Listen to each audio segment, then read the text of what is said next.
Bulan Agustus tiba, nama Ridwan Kamil kembali mencuat maju di Pilgub Jakarta. Benarkah sejak awal Ridwan Kamil disiapkan berpasangan dengan Kaesang untuk melawan Anies?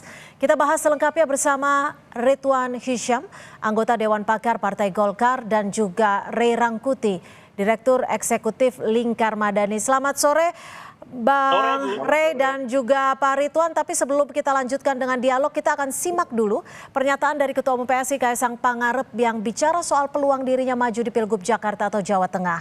Kaesang saat itu mengatakan akan memberikan kejutan di bulan Agustus bahwa penugasan dirinya untuk maju pada pemilihan kepala daerah DKI Jakarta 2024 akan diputuskan Agustus mendatang.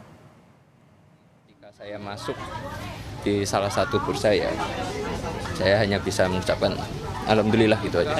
Kita selalu membuka dengan siapapun.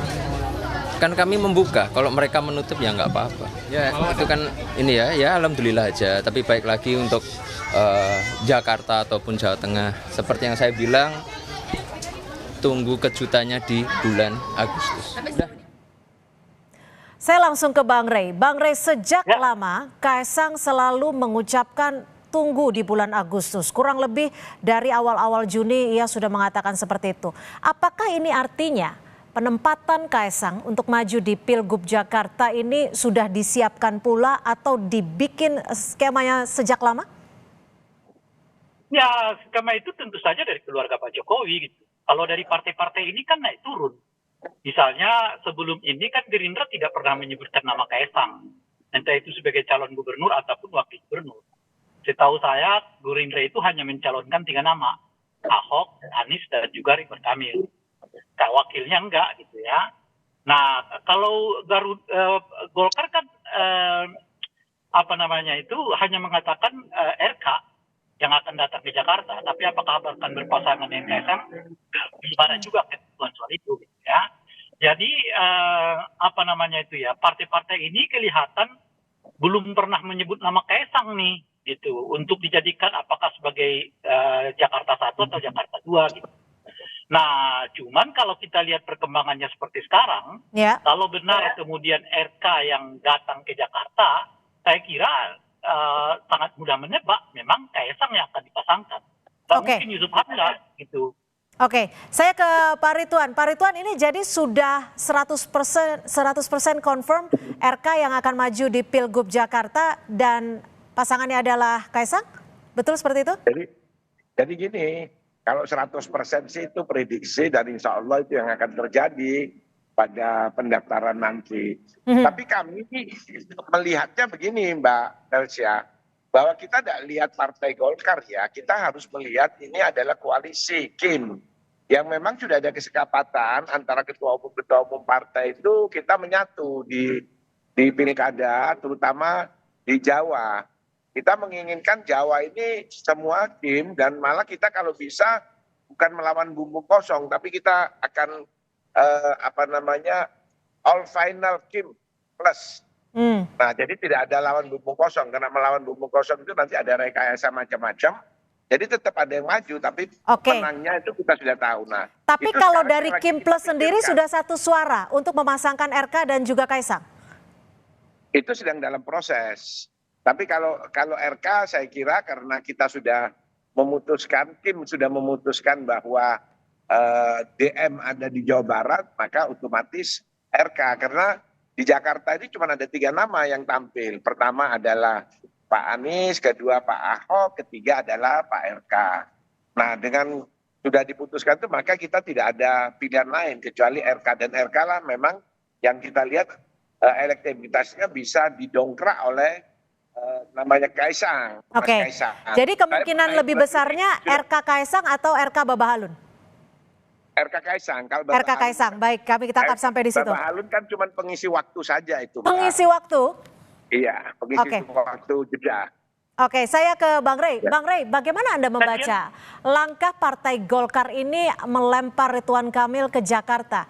Apa yang Anda bisa baca dari sini? Ya, nggak masuk akal kita aja. Karena ada di balik kalau perhitungan rasional nggak begitu caranya gitu. Ini yang irasional semua. Ah? Bang Ray, kita tidak melihat partai, kita melihat Kim. Kita melihat Kim kita karena ada kesepakatan koalisi. Jadi Ya, siapapun itu ya apalah. kita akan dapat. Karena yang bisa menyaingi calon di Jakarta itu adalah Ridwan Kaisang. Nah itu, jadi Ya, Ridwan Kaisang itulah RK juga Ridwan Kaisang. Jadi Ridwan Kamil atau Ridwan Kaisang. Oke, Nah, gimana Bang Rey? apalah. Gimana Anda membaca Ya memang secara akal hitung-hitungannya? kita, karena kalau dengan cara kayak begini, itu artinya Golkar bisa kehilangan hampir di semua tempat di wilayah Jakarta, di wilayah Jawa loh.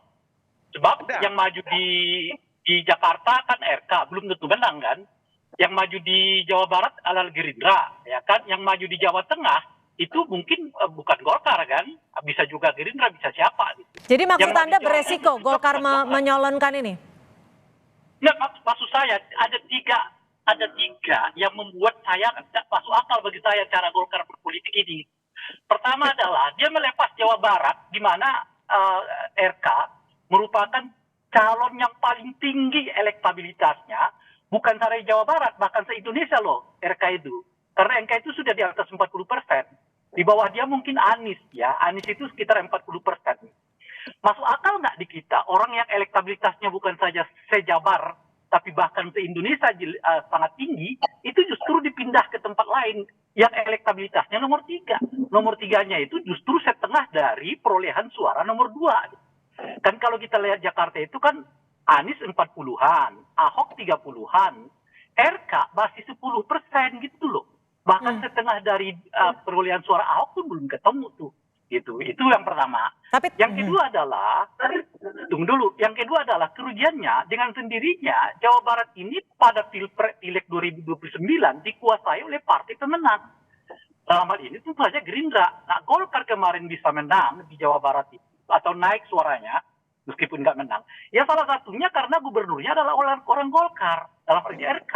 RK masuk ke Golkar itu Januari 2023. Kita Pileg 2024, 1 tahun itu ibaratnya RK memiliki implikasi positif bagi kenaikan suara Golkar di Jawa Barat. Nah itu dilepas itu. Nah yang ketiga adalah dengan cara berpolitik kayak begini nih, justru Golkar bisa kehilangan bukan saja Jawa Barat, tapi juga bisa kehilangan Jakarta, bisa kehilangan Banten, karena di Banten itu Golkar berhadapan-hadapan dengan Gerindra gitu. Di Jawa Tengah ya saya kira kalau misalnya mantan Kapolda ini yang naik itu juga belum tentu orang Golkar. Di Jawa Timur sudah pasti orang Golkar gitu. Jadi itu yang maksud saya di daerah-daerah sangat strategis itu Golkar melepaskan diri gitu loh kira-kira. Makanya ini nggak masuk hitung-hitungan. Ada sesuatu di luar hitung-hitungan ini yang perlu dibaca. Baik, kami tangkap. Kami tangkap, Bang Rey. Pak Ridwan, gimana sebenarnya hitung-hitungan? Apakah benar dugaan dari Bang Rey bahwa ada sesuatu di belakang itu sehingga mau tidak mau Golkar mengusung Ridwan Kamil meskipun akan kehilangan suara di Banten, Jakarta, dan juga Jawa Barat? Cara memandangnya Bang Ray dengan saya berbeda. Masalahnya di sana, dia berbeda. Bang Ray melihat adalah satu, yaitu kacamatanya, kacamata kuda Golkar. Kami sekarang ini tidak berbicara lagi masalah partai. Kita baca masalah koalisi Indonesia Maju di dalam rangka untuk memberikan dukungan penuh kepada Bapak Prabowo dan Gibran. Nah sehingga di Jawa harus kita kuasai oleh Kim, bukan oleh Golkar, oleh Gerindra atau partai yang lain. Nah itu kacamatanya berbeda melihatnya. Sehingga kalau melihat kacamata Bang Ray, saya tidak menyalahkan Bang Ray, benar. Saya tahu betul Bang Ray ini adalah orang yang memberikan dukungan terus pada Golkar sejak zaman Bang Akbar, sejak saya di Golkar Jawa Timur, kami bersama-sama pikiran-pikiran maju. Tapi Bang Ray, sekarang ini sudah berubah, petanya sudah berubah, rakyat juga sudah berubah. Yang bisa mendapatkan suatu gubernur di Jakarta itu Ridwan Kamil. Kalau Ridwan Kamil kita taruh di Jawa Barat, maka Jakarta akan lepas. Yang bisa melawan ya nominasi ke 1 ke 2 cuma Ridwan Kamil dengan dibantu suara dari senamanya Kaisang. Kaisang ini kita tidak bisa lepaskan dari suara Pak Jokowi sebagai presiden yang saat ini, dan meskipun nanti tidak sudah selesai presidennya nanti bulan November, tapi elektabilitas atau simpati kepada Pak Presiden Jokowi ini sangat tinggi, masih di atas 60-70%, sehingga bagaimanapun Kaisang itu tidak bisa dilepaskan dengan Pak Jokowi yang putranya adalah Kaisang, dan juga Gibran nanti sudah terpilih, sudah menduduki di dalam tanggal 20 Oktober. Oke, Nah, Pak Ridwan, apakah ini kita artinya melihat keputusan itu, mengusung Ridwan Kamil dan juga kemungkinan untuk memasangkan dengan Kaisang atas perintah Jokowi? Tapi dijawabnya usai jeda, tetap bersama kami di Kompas Petang.